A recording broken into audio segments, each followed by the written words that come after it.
Hello friends, welcome back to Wings a Quran. दोस्तों, हालांकि अपने लास्ट वीडियो में मैंने कहा था कि जो नेक्स्ट चैप्टर में लेके आ रहा हूँ वो ट्रायल बैलेंस पे है, बट मैं ट्रायल बैलेंस नहीं शुरू कर रहा हूँ। उसकी जगह मैं शुरू कर रहा हूँ लेजर, क्योंकि बड़ा ही इंपॉर्टेंट चैप्टर है और पूरी जो अकाउंटिंग प्रोसेस है उसमें ये सबसे ज़्यादा रोल ये चैप्टर प्ले करता है। और MCQs के पॉइंट ऑफ व्यू से भी ये काफ़ी इंपॉर्टेंट चैप्टर है, तो आज इसलिए मैं ये चैप्टर पहले शुरू करूँगा और जो ट्रायल बैलेंस है वो इस चैप्टर के बाद में करवाऊँगा।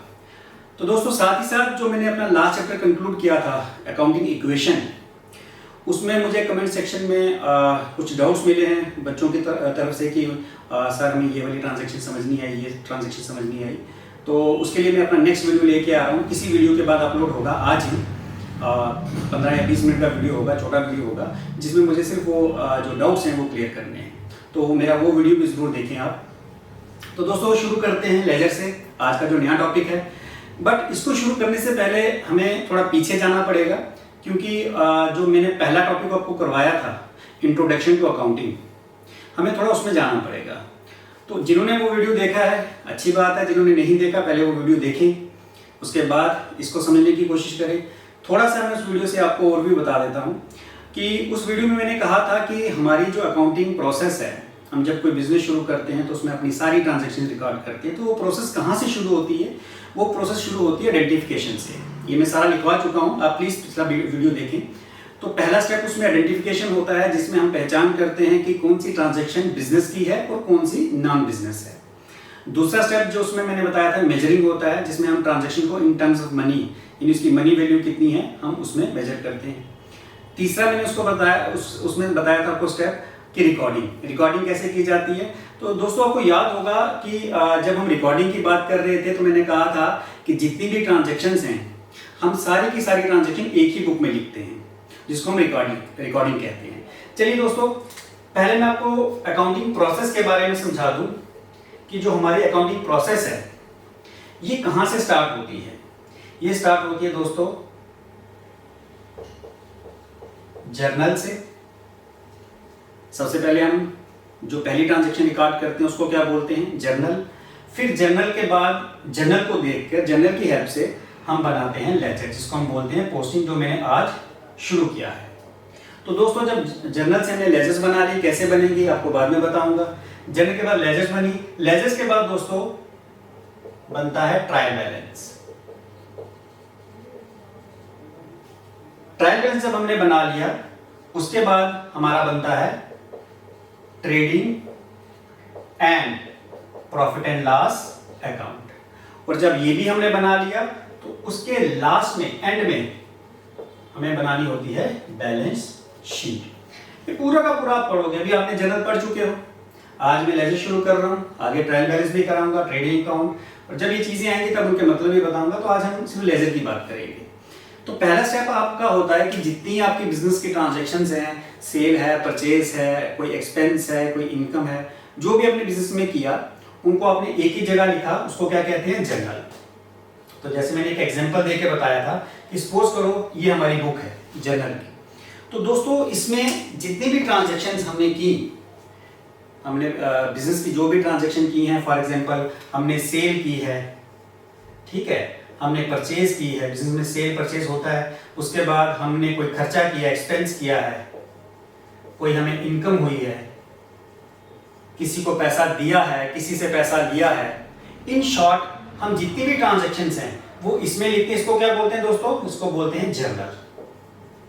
तो हम एक ही जगह पर सारी की सारी ट्रांजैक्शन रख देते हैं, उसको हम जर्नल बोलते हैं। अब हमें दूसरा, इसके आगे जो हमें करना होता है वो होता है लेजर, यानी पोस्टिंग, यानी क्लासिफिकेशन। अब हमें क्लासिफिकेशन की जरूरत क्यों पड़ती है? पहले तो हमें यह समझना होगा कि हमें लेजर्स क्यों बनानी है, क्या कारण है कि हमें लेजर्स बनानी पड़ रही है। सबसे पहले समझिए दोस्तों कि लेजर्स जो हैं ये इंडिविजुअल रिकॉर्ड्स होते हैं ट्रांजैक्शंस के। चलिए मैं आपको इसको थोड़ा सिंप्लीफाई करता हूँ। देखिए दोस्तों, जब हम जर्नल बनाते हैं, हमने सपोज ये जर्नल की बुक बना ली, इस तरह से बुक होती है दोस्तों, ये जर्नल की बुक है, इसमें मैंने सारी ट्रांजैक्शन लिखी, सेल की, परचेज की, हर रोज की ट्रांजैक्शन, सेल, परचेज, एक्सपेंस, किसी को पैसा दिया, किसी से लिया, सारा का सारा रिकॉर्ड मैंने इसमें लिखा हुआ है। अब ये एक मिक्स रिकॉर्ड है जिसमें आपने सब कुछ लिख दिया, सेल, परचेज, एक्सपेंस सब कुछ लिख दिया। अब दोस्तों, जब मैंने इसमें सब कुछ लिख दिया, अब आपको पता है कि जो सेल है ये तो हमें रोज करनी है।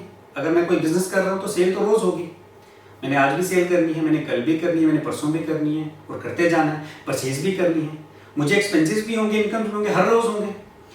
तो जब मैंने सारा ही रिकॉर्ड एक जगह लिख दिया, अब सपोज करो दोस्तों मुझे देखना है कि पिछले महीने मुझे सेल कितनी हुई, पिछले महीने मुझे टोटल सेल कितनी हुई। अब दोस्तों अगर मैं टोटल सेल ढूंढना चाहूंगा तो सेल आपने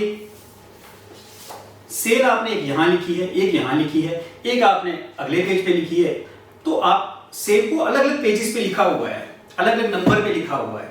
कभी आज अभी सेल हुई, फिर परचेज हुई, फिर एक्सपेंस हुआ, उसके बाद फिर से सेल हुई, अलग अलग पेज पे अलग अलग नंबरिंग पे है वो सेल।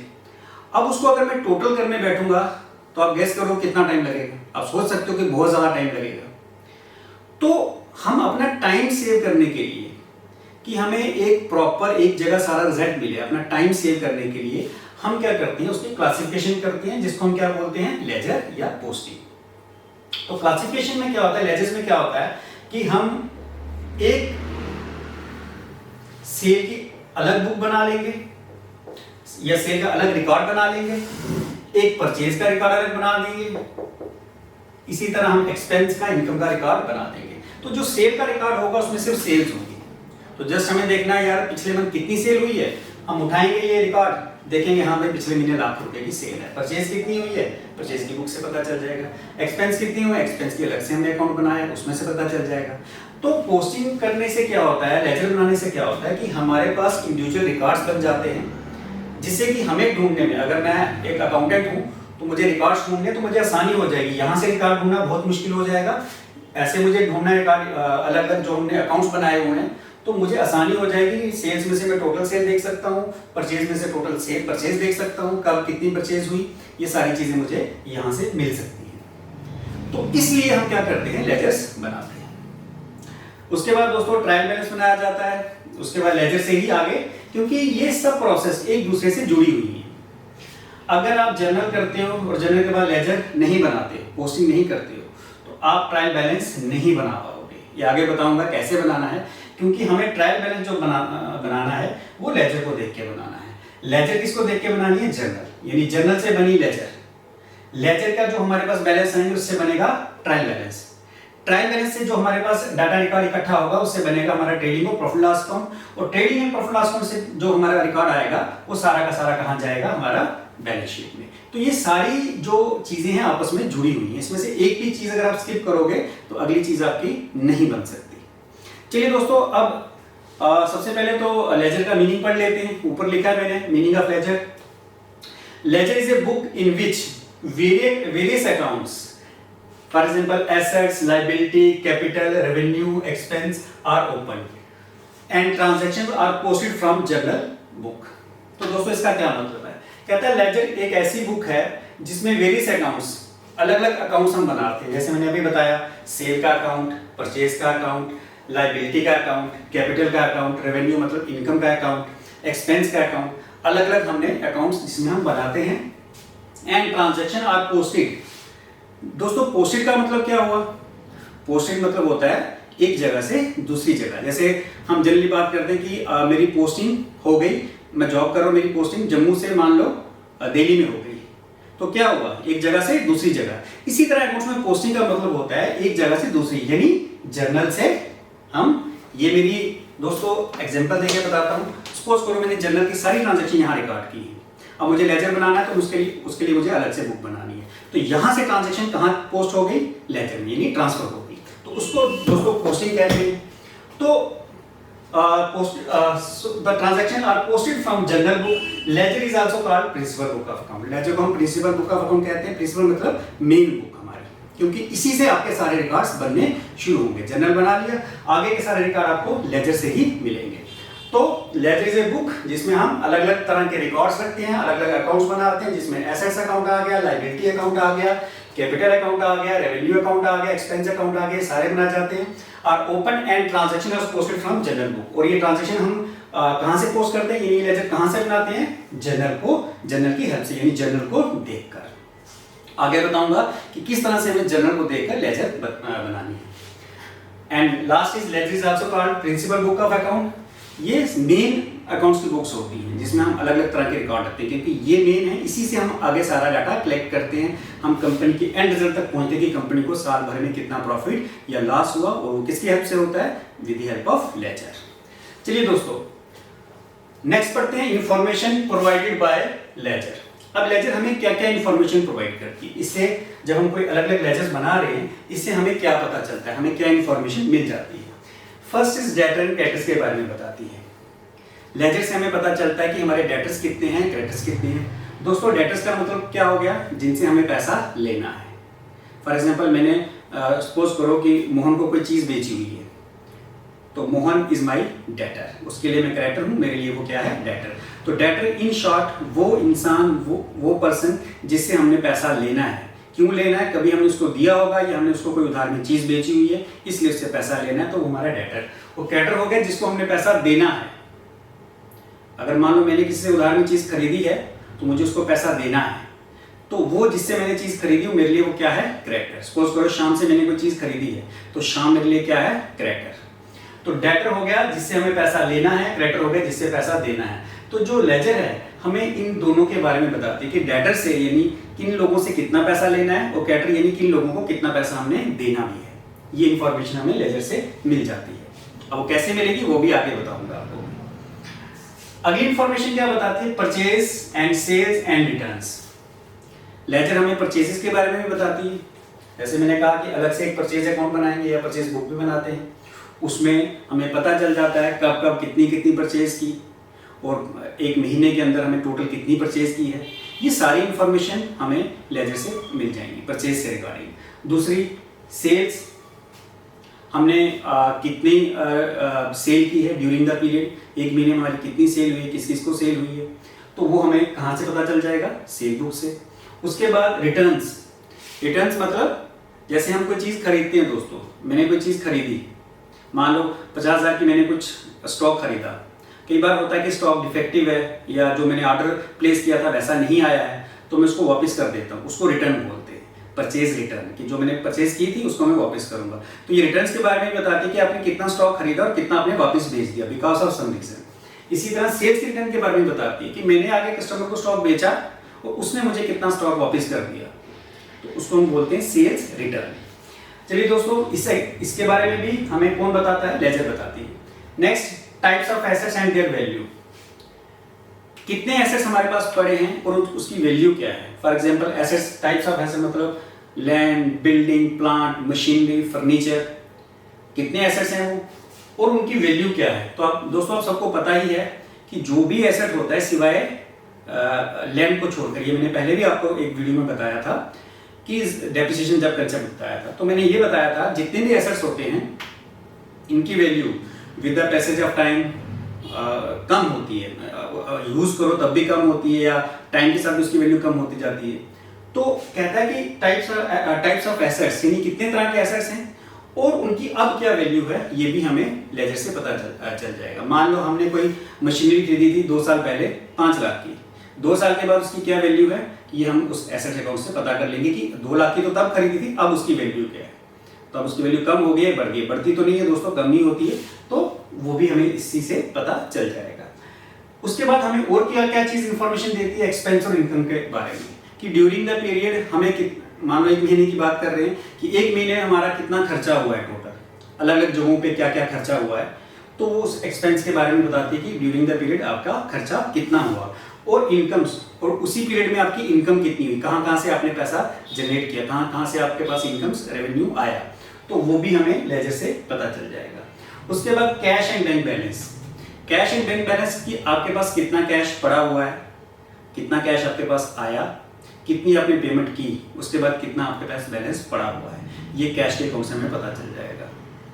और बैंक बैलेंस कि आपका बैंक में कितना पैसा पड़ा है, बैंक में कितना पैसा था, कितनी आपने पेमेंट कर दी, कितना बैंक में और पैसा आया भी, कुल मिला के at the end of the period हमारे पास कितना पैसा कैश में पड़ा है और कितना हमारे बैंक में पड़ा है, वो भी ये लेजर से ही हमें पता चलता है। तो आई होप ये आपको सारी चीजें समझ आ गई। अब दोस्तों एक चीज मैंने और नोटिस की थी, मैं बाद में आपको ना बता सकूं, शायद भूल भी जाऊं, वो ये थी कि मुझे बच्चे कह रहे थे कि सर MCQs आप साथ में करो, तो नाउ ऑन मैं इनसे रिलेटेड 2-3 आपको जो भी मैंने पढ़ाया उससे रिलेटेड एमसीक्यूज भी आज मैं आपको कराऊंगा और आगे भी अगले वीडियोस में भी कराऊंगा। तो चलिए दोस्तों, information provided by ledger, ledger किस किस चीज की इंफॉर्मेशन प्रोवाइड करती है वो मैंने आपको बता दिया। उसके बाद दोस्तों इंपॉर्टेंट पॉइंट्स टू रिमेंबर। अब आपको कुछ जो इंपॉर्टेंट पॉइंट हैं वो याद रखने हैं। वो क्या क्या है याद रखना है, क्योंकि आपको जो एमसीक्यूज आने वाले हैं जो मैंने ये बताया, क्योंकि लेजर्स कैसे बनती है, कैसे बनानी है वो तो मैं सिखाऊंगा, आपको वो नहीं आएगी। आपको मेन चीज ये जो मैं बता रहा हूँ इसी में से एमसीक्यूज आएंगे। तो दोस्तों इंपॉर्टेंट पॉइंट्स ये आपने जरूर याद रखने हैं। वो क्या क्या है? पहला, expenses, losses and drawings always have debit balance, asset में हैव डेबिट बैलेंस और नील बैलेंस। इसका क्या मतलब है? कहता है एक्सपेंस बताइए आपको, खर्चे, लॉस नुकसान, और drawings always has debit balance, इन सब के हमेशा डेबिट बैलेंस होते हैं। अब आप बोलोगे डेबिट बैलेंस क्या चीज है? देखो दोस्तों, डेबिट बैलेंस का मतलब होता है जिन हमारी जो लेजर है इसकी दो साइड्स होती है दोस्तों। ये वैसे मैं आपको कल के वीडियो में बताऊंगा।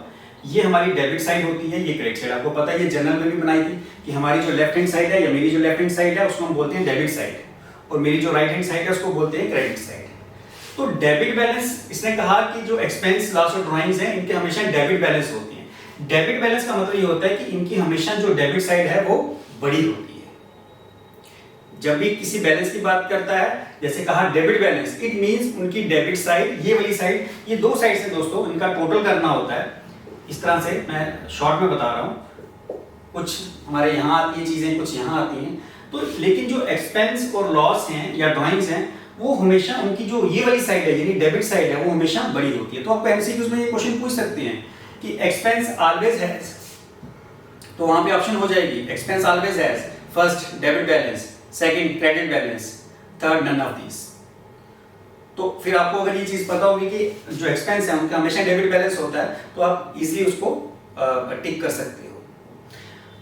तो डेबिट बैलेंस वैसे भी क्यों है? क्योंकि आपको पता ही है, रूल भी तो है, debit all expense and losses. Expense के लिए क्या रूल बताया था मैंने?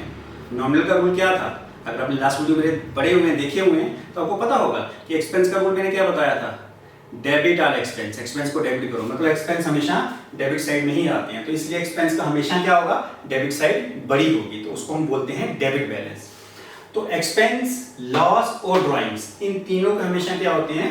डेबिट बैलेंस, यानी इनकी डेबिट साइड बड़ी होती है। एसेट्स, जो एसेट्स होते हैं, may have debit balance, assets का भी डेबिट बैलेंस होता है, क्योंकि जब हम कोई एसेट खरीदते हैं, एक एग्जांपल दी थी, सपोज करो कि आपने कोई मशीनरी खरीदी, तो आपकी जो जनरल एंट्री बनती है वो क्या होती है? मशीनरी अकाउंट, आपके पास debit what comes in, credit what goes out. आपसे क्या गया? कैश गया। तो मशीनरी जो आपने एसेट खरीदा वो हमेशा कहां आएगा? डेबिट साइड में। तो एसेट्स का भी हमेशा डेबिट बैलेंस होता है, या फिर इसने कहा नील बैलेंस, यानी जीरो भी हो सकता है एसेट का बैलेंस। कैसे? मैंने कहा कि आपने मशीन खरीदी, हर एक एसेट की, जमीन को छोड़कर, लैंड को छोड़कर, एक लाइफ है दोस्तों। कोई आप मशीन खरीद रहे हो, उसकी एक लाइफ है।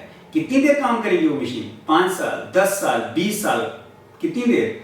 ये एट सम पॉइंट वो काम करना बंद हो जाएगी, कबाड़ हो जाएगी, उसकी वैल्यू क्या हो जाएगी? जीरो। तो हर एसेट की एक लाइफ है, उस लाइफ के बाद जब वो काम करना बंद कर देता है तो हमारे लिए उसकी वैल्यू जीरो हो जाती है। तो एसेट्स कहता है कि एसेट का डेबिट बैलेंस तो है, डेबिट बैलेंस भी हो सकता है, डेबिट बैलेंस तो होता ही है।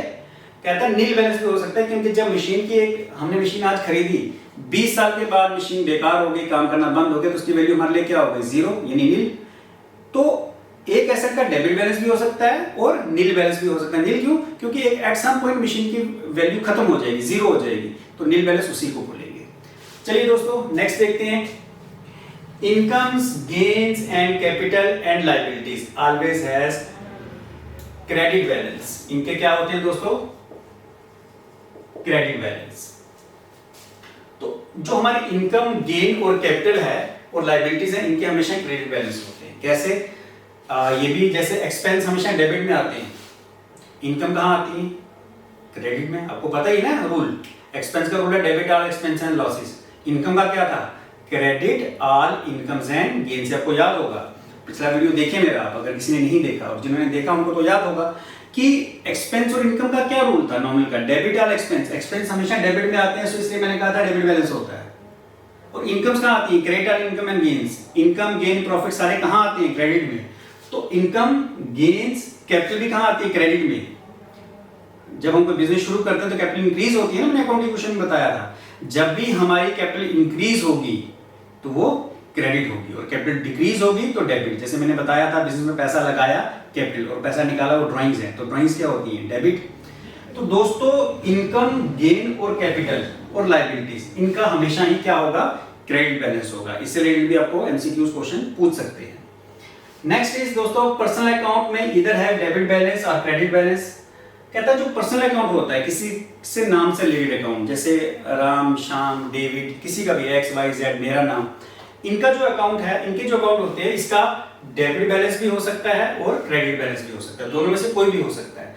तो debit balance shows that the person is our debtor. कहता है जो डेबिट बैलेंस होता है वो ये बताता है कि जो कस्टमर है, जो वो बंदा जिसका वो डेबिट बैलेंस आया है, वो हमारा कस्टमर है, यानी हमने उससे पैसा लेना है। कैसे? मैं प्रूफ करके दिखाता हूं। देखो दोस्तों, जब आप किसी को कोई चीज उधार में बेचोगे, सोल्ड, ऐसे में अगर मैं जनरल बनाऊं एक जनरल, सोल्ड गुड्स टू शाम, मैंने शाम को 1000 रुपए की गुड्स बेची। अब यहां पे आप कहीं देखो, मैंने, क्योंकि गुड्स आप दो तरीकों से बेचते हो, कैश में या क्रेडिट में। अब मैंने शाम को गुड्स बेची तो मेरे पास कैश नहीं आ रहा है। अब देखो कैसे पता चलता है कि आपने कोई चीज कैश में बेची है या क्रेडिट में? दोस्तों दो निशानी होती है। जब हम कैश में कोई चीज बेचते हैं तो लिखा होता है सोल्ड गुड्स फॉर कैश, कि कैश के बदले में मैंने वो चीज बेची। और जब कोई चीज हम उधार बेचते हैं तो क्या लिखा होगा? फिर कैश वर्ड यूज नहीं होगा, तो उसकी जगह क्या यूज होगा? वर्ड सोल्ड गुड्स टू, जिसको बेची उसका नाम। तो याद रखना दोस्तों, जब भी हम किसी को कोई चीज बेचेंगे, कैश में बेचते हैं तो वर्ड कैश यूज होता है, और अगर उधार में बेचते हैं तो नाम यूज होता है। तो यहाँ शाम पर्सनल अकाउंट है, ये रूल मैं आपको करवा चुका हूँ। पर्सनल अकाउंट का रूल क्या होता है? Debit the receiver. तो शाम यहाँ रिसीवर है, शाम डेबिट द रिसीवर, और गुड्स हमने बेची, हमसे गुड्स गई, debit what comes in, real account है ना, debit what comes in, credit what goes out, हमसे क्या गया? Goods gain in the form of sale. अब आप देखो शाम यहाँ पे डेबिट में आ रहा है ना, डेबिट मीन वो हमारा डेटर है। डेटर मतलब जिससे हमने पैसा लेना है, पहले भी बताया। तो इसने कहा पर्सनल अकाउंट का या तो डेबिट बैलेंस होता है या credit balance. Debit balance shows that the person is our debtor, कि हमने उससे पैसा लेना है। कैसे लेना है? अभी मैंने बता दिया कि हम क्यों लेना है, क्योंकि शाम को हमने उधार में गुड्स बेची थी, अब उससे पैसा लेना है, सो ही इज आवर डेटर। और but credit balance shows he is a creditor. लेकिन अगर क्रेडिट बैलेंस हो, इट मींस वो हमारा क्रेडिटर, यानी हमने उसको पैसा देना है। फॉर एग्जाम्पल, जैसे मैं किसी से कोई उधार में चीज खरीदता हूं, तो मैंने मान लो परचेज गुड्स फ्रॉम मोहन, मैंने मोहन से गुड्स खरीदी, तो मेरे पास क्या है दोस्तों? रियल अकाउंट है, गुड्स आई, हम उसको क्या बोलेंगे? जब हम गुड्स खरीदते हैं तो उसको परचेज बोलते हैं। Debit what comes in, goods I in the form of purchase. अब अगेन ये पहले की तरह ही है कि यहाँ पे नाम का जिक्र नहीं, सॉरी कैश का जिक्र नहीं हो रहा। जब सीधी सी बात है, अगर कहीं किसी ट्रांजैक्शन में सेल और परचेज की कैश का जिक्र नहीं है, उसकी जगह नाम दिया गया है, इट मींस वो क्रेडिट में है, चाहे वो परचेज है चाहे सेल। तो यहाँ पे मैं परचेज कर रहा हूँ, इसका मतलब उधार में कर रहा हूँ। तो मोहन कौन सा अकाउंट है? Personal account, debit the receiver, credit the giver. तो मोहन यहाँ पे क्या है? गिवर है, कि उससे मैंने पैसा लेना है। इसलिए अब कहाँ पे आया? क्रेडिट में। तो तभी ये कह रहा है कि debit balance shows that the person is debtor, but credit balance, credit में आ रहा है ना, shows he is a creditor, कि हमने उसको पैसा देना है। क्रेडिटर वही हो गया जिसको हमने पैसा देना है। तो इस तरह से ये पॉइंट आपने याद रखने हैं। इन्हीं पॉइंट के ऊपर आपको जो है एमसीक्यूज के क्वेश्चंस आएंगे। तो चलिए दोस्तों, एक दो एमसीक्यूज के क्वेश्चन आपको मैं करके दिखाता हूं कि किस तरह का क्वेश्चन हो सकता है।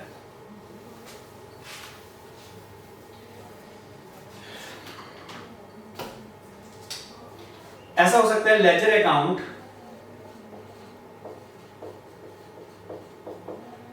is prepared from, ledger account हम किससे प्रिपेयर करते हैं? फर्स्ट जर्नल से, सेकंड इवेंट से, थर्ड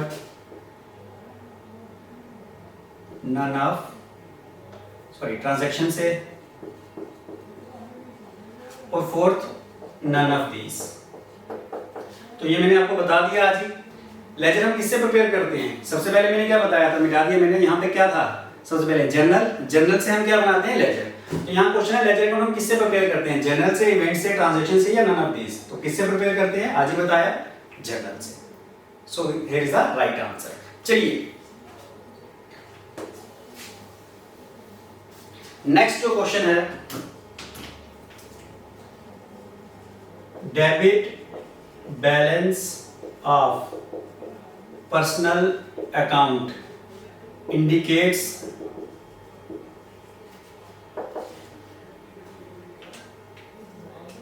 amount receivable,